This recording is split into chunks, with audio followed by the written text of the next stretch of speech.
Bom dia, Segunda Igreja Batista em Cabo Frio, bom dia, irmãos, amigos, todos que estão sintonizados, acompanhando a nossa escola bíblica dominical, nesta manhã de domingo. Hoje é dia 28 de agosto de 2022. Que alegria podermos estarmos juntos para mais uma escola bíblica dominical. Lembrando que nós temos a escola bíblica dominical presencial, que está acontecendo agora também simultaneamente com esse vídeo, com a transmissão pela internet, essa nossa escola bíblica dominical aqui, pastor, compartilhando com você. Mas presencialmente as nossas classes da escola bíblica dominical nas nossas salas presencialmente. Então nós temos a nossa EBD presencial e nesse formato para aqueles que não podem por alguma razão estarem presentes no templo. Então nós temos a nossa escola bíblica dominical aqui através da internet para você poder participar e acompanhar, tá certo? Deus abençoe a sua vida, Deus abençoe a cada um nesta manhã, naquilo que nós vamos estudar, aprender, refletir. Nós estamos estudando as lições da revista Palavra e Vida, da Convenção Batista Fluminense. E nós estamos estudando algumas lições das epístolas de Pedro.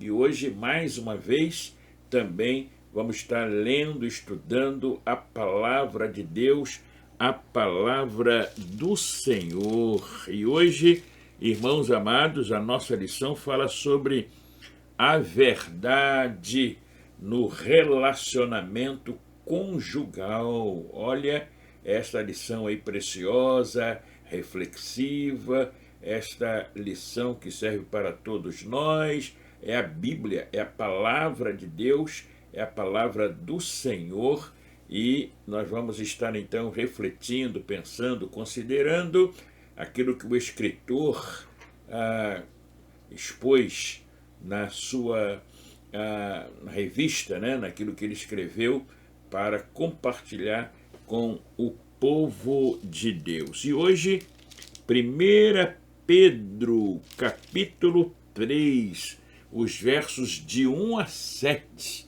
1 Pedro 3, de 1 a 7, a verdade no relacionamento conjugal, tá certo?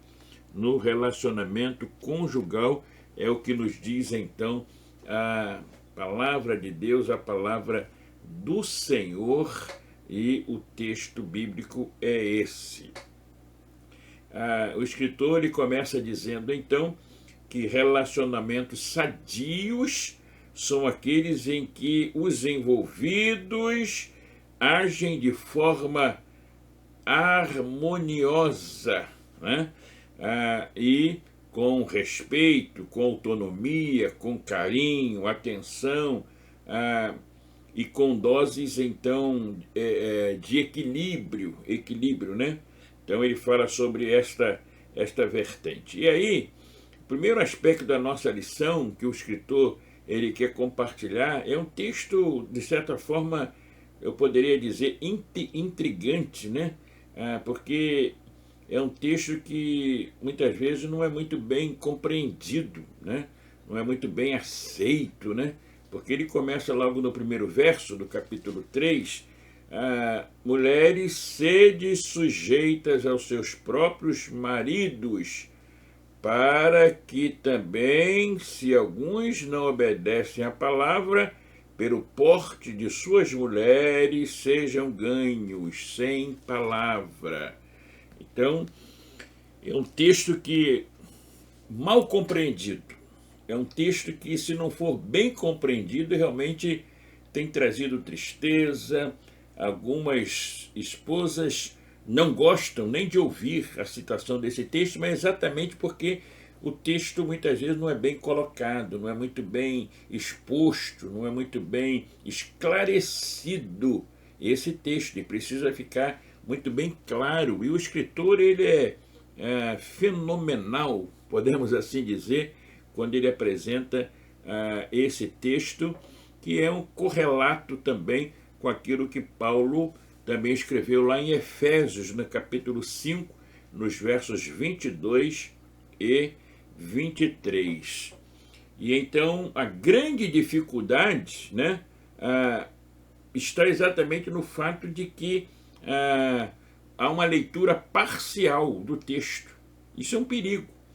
Nós não podemos pegar textos isolados e muitas vezes também apenas algumas frases, sem o contexto e sem uma leitura completa, né? Não é simplesmente: mulheres, sejam submissas a vossos maridos.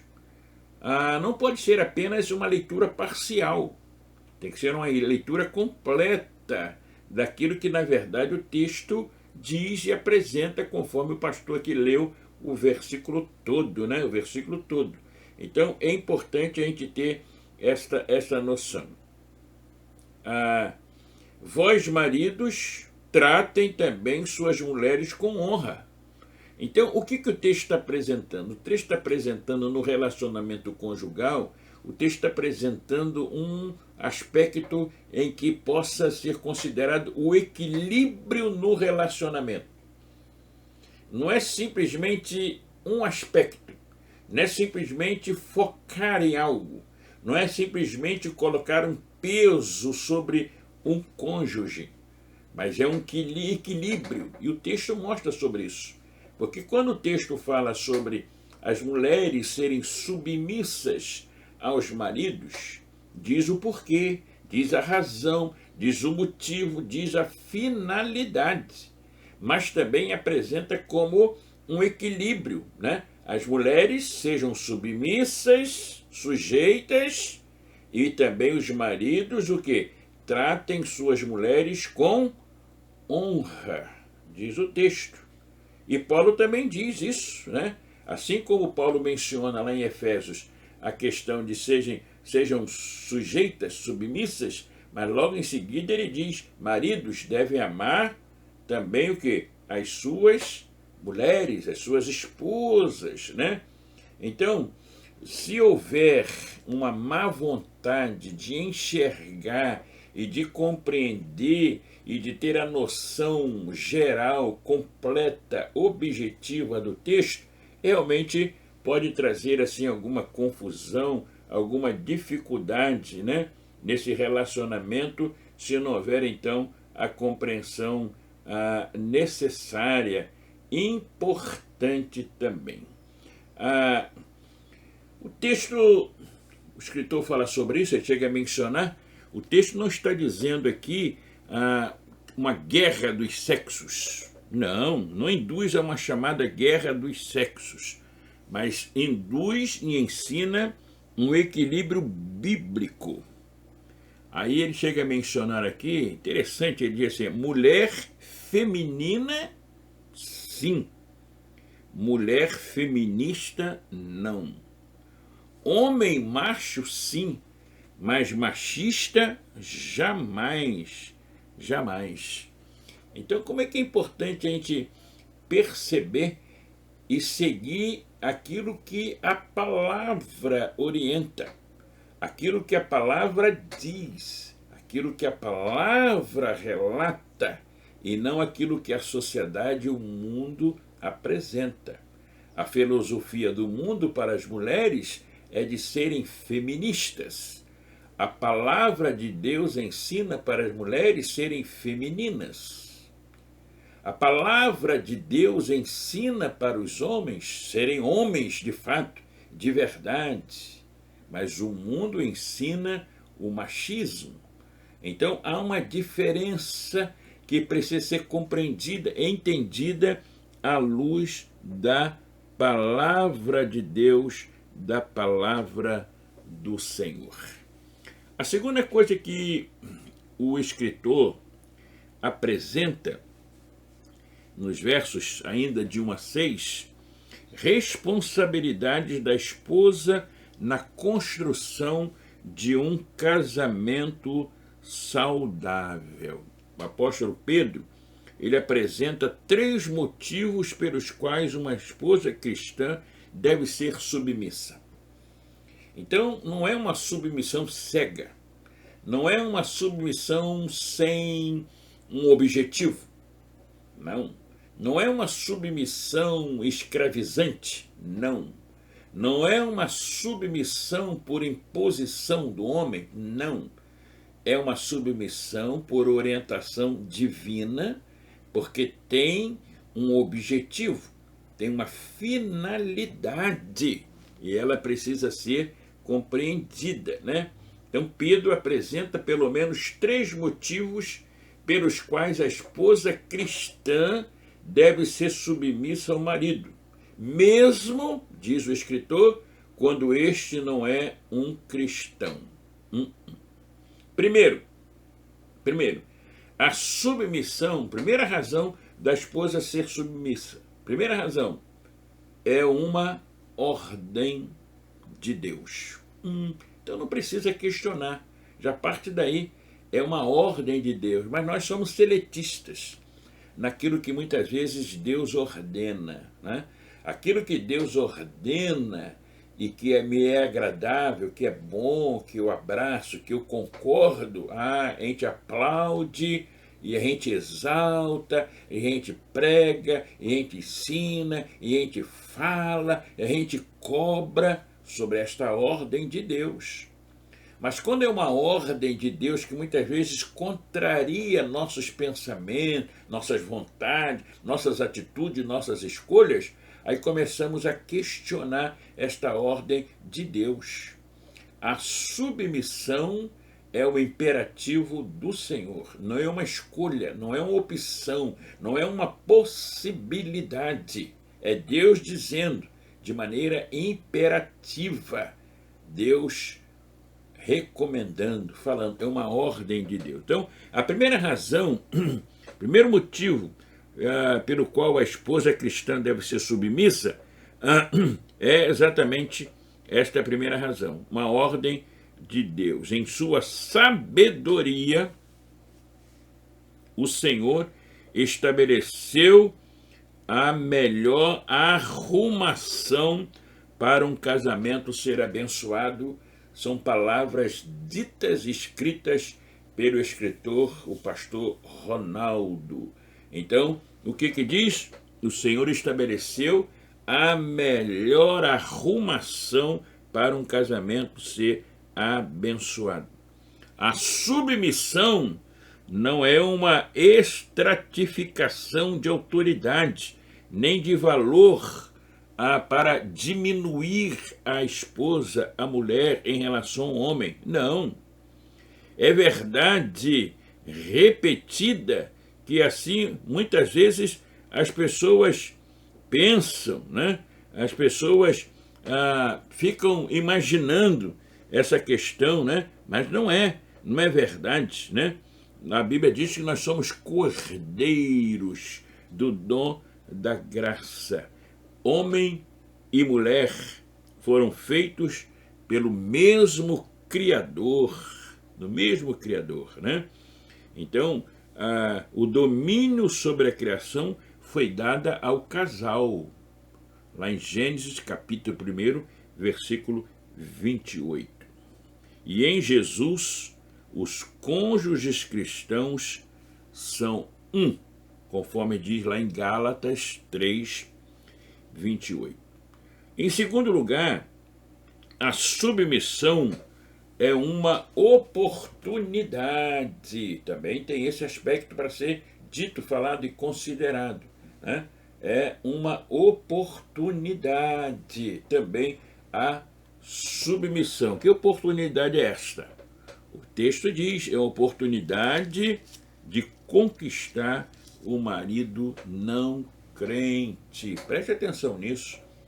Há mais possibilidades, muito mais possibilidade, é ensino bíblico, é sabedoria divina.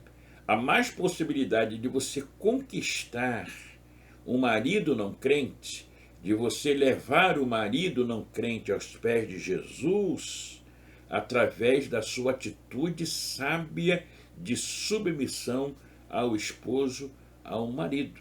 E não de uma atitude arrogante, e não de uma atitude autoritária, não.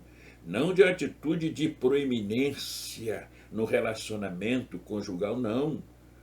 Quando você obedece ao Senhor, quando você entende o que é verdadeiramente submissão, e você entende que essa submissão é uma estratégia também divina para que você possa conquistar o seu marido. Quanto mais você demonstra a submissão sábia, a submissão genuína, verdadeira, não distorcida, você conquista o marido. Você faz com que ele se apegue mais a você, esposa. E isso passa a ser uma estratégia divina para que você também possa levá-lo aos pés de Cristo, aos pés do Senhor. O escritor diz: é preciso lembrar que este argumento é uma possibilidade e não uma promessa. Preste atenção. Essa é a diferença entre promessa e possibilidade.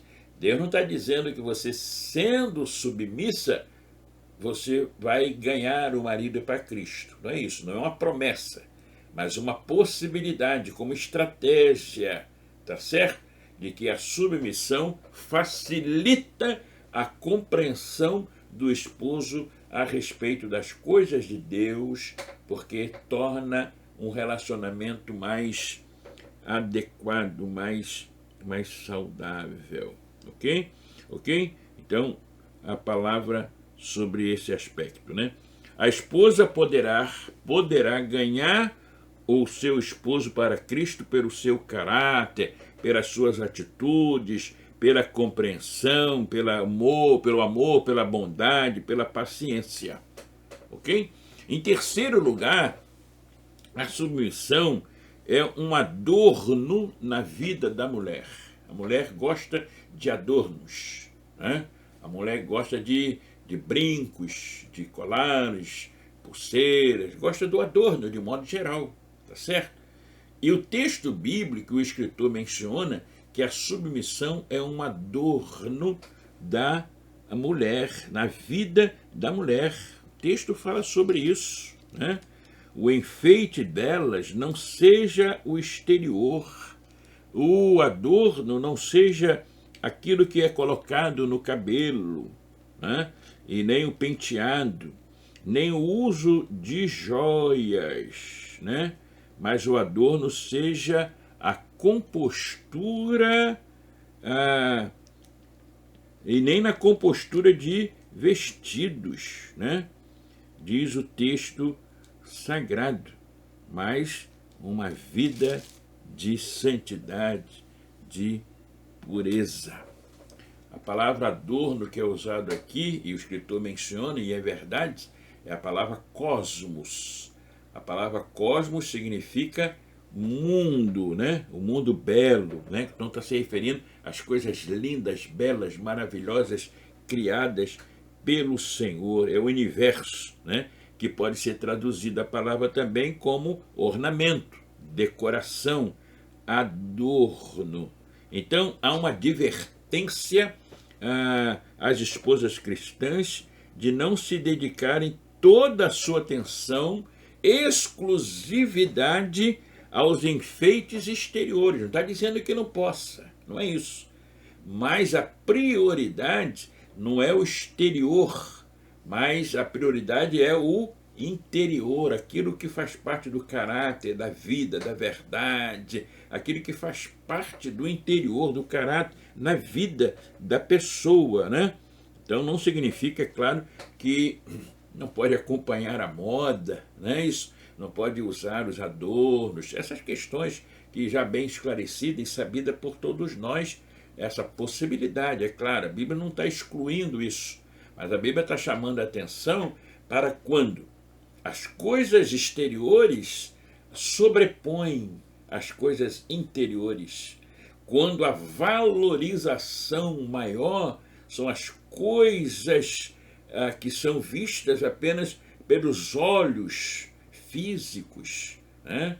quando a pessoa só se detém, só foca, só vive, só enfatiza essas coisas e deixa de cuidar do adorno da alma, do coração, do caráter, do relacionamento, da boa vivência, das coisas puras, das coisas santas, das coisas necessárias, das coisas que a palavra de Deus enfatiza nesse relacionamento de modo geral, na vida da pessoa, tá certo?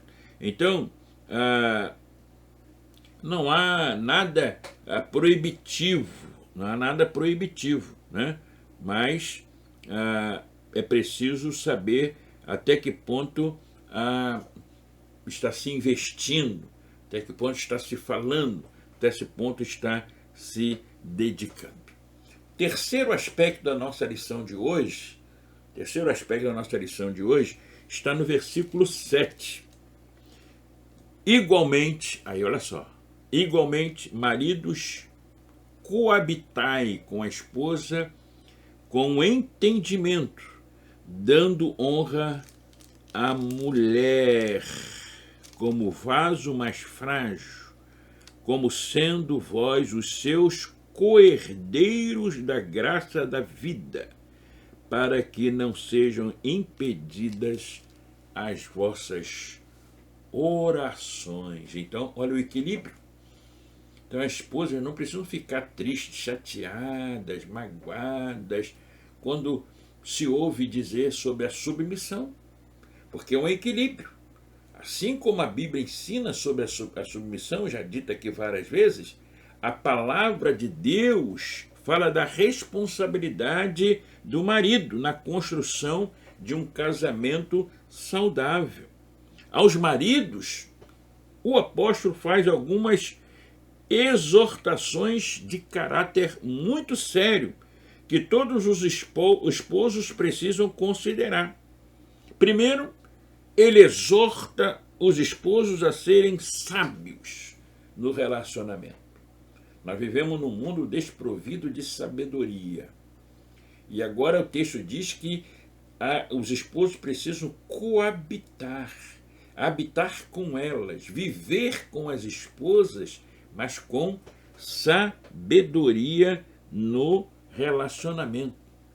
A palavra significa inteligência, entendimento, conhecimento adquirido pela experiência pessoal em um relacionamento direto. É impressionante, diz o escritor, como que duas pessoas casadas podem viver juntas por tanto tempo sem se conhecerem de verdade. Então precisa se conhecer. Na verdade, à medida que vai convivendo, vai se conhecendo, vai praticando. Isso vai trazendo. A convivência conjugal para o marido precisa ser como que uma escola de sabedoria. E não de afastamento, e não de arrogância. À medida que vai convivendo com a esposa, vendo as diferenças, à medida que vai aprendendo e vendo como que é a esposa, conhecendo a maneira dela, o seu temperamento, seu comportamento, isso precisa fazer com que o marido se torne mais sábio, mais inteligente, com mais conhecimento nesta convivência conjugal, né? A ignorância, diz o escritor, é perigosa em qualquer área da vida, mas perigosa ainda no relacionamento conjugal, no casamento. Então, o marido cristão precisa conhecer, diz o texto, as variações de humor, as variações de sentimentos, de medos, de esperança da esposa. Precisa ouvir com o coração, muito mais do que com os ouvidos, de maneira correta, diz o escritor. É compreender que a esposa é diferente dele, diferente fisicamente, é diferente emocionalmente, e o escritor chega a dizer que é diferente mesmo espiritualmente. A esposa, ela age e reage diferente. A segunda coisa que o escritor menciona sobre esse aspecto do texto, de coabitar, de viver com a esposa, em segundo lugar, o esposo é chamado ao convívio com a esposa e, consequentemente, o convívio no lar, no convívio com os filhos, o convívio familiar, não é verdade? O marido deve reservar tempo para ficar em casa com a esposa, com os filhos, né? Porque a ausência masculina, a ausência do marido em casa pode trazer muitas consequências, lacunas, inclusive, principalmente na formação dos filhos. A palavra convívio é mais do que compartilhar o mesmo espaço físico da casa. A ideia é coabitar, incluindo vivência doméstica, né? Relacionamento em todos os aspectos, não é verdade? É um relacionamento emocional, físico e espiritual. Então não é simplesmente ocupar espaço da casa, espaço físico, mas é coabitar, é viver com, né? É viver com uma pessoa, não é viver, não, a gente vive no mesmo teto, não é isso. Não é viver simplesmente na mesma casa, não é isso. Tem muitos casamentos em que as pessoas estão vivendo na mesma casa, mas não estão coabitando. Há muitos casamentos que as pessoas vivem sob o mesmo teto, mas não está coabitando com a esposa, com entendimento, com inteligência, com relacionamento saudável. O terceiro lugar, o texto diz que o esposo é ordenado a tratar a mulher com honra. Palavra que no grego tem um sentido de algo que tem valor aos olhos de quem vê, dando a ideia de que o esposo traz equilíbrio emocional de sua esposa ao tratá-la com consideração e cavalheirismo. Honra, tratar com honra, como parte, diz o texto sagrado, o vaso mais frágil, né? Não significa em termos mentais, morais e espirituais. Não. Essa fragilidade que o texto está dizendo aqui, não está dizendo que ela é mais frágil espiritualmente, que ela é mais frágil nos aspectos morais, mentais, menos inteligente. Não, não é isso. Preste atenção. Porque algumas pessoas que às vezes vão distorcendo os textos achando que o homem é mais inteligente, né? O homem é mais forte nesses aspectos, né? Mas aqui está significando os termos físicos, né? Os termos físicos, né? Com algumas exceções, o homem é tido pela sua formação, pela sua característica, é tido fisicamente mais forte. Portanto, o marido deve tratar a esposa como o vaso mais caro, mais belo, mais frágil, que contém um tesouro precioso. Está certo? Quarto lugar, para terminar,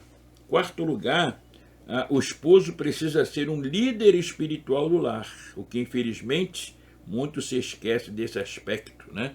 O líder espiritual, aquele que preserva, aquele que proclama, aquele que vive os valores do reino de Deus, do reino do Senhor. Para terminar, irmãos, no âmbito doméstico, o âmbito doméstico é sem dúvida o mais delicado para viver os princípios cristãos. Grande desafio de viver os princípios da fé, de viver os princípios cristãos exatamente no relacionamento conjugal. Para pensar e agir, como casais, vocês estão sendo companheiros ou concorrentes?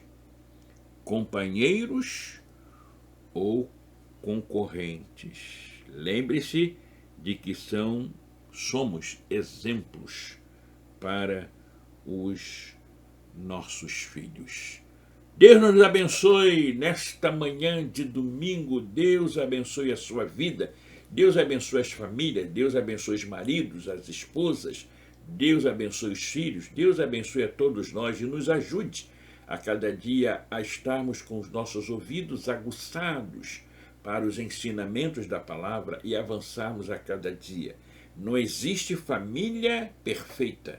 Não existe relacionamento conjugal perfeito, mas existe a perfeição da palavra de Deus nos seus ensinos que nos direcionam, que nos moldam e que nos fazem entender a vontade plena de Deus para a nossa vida.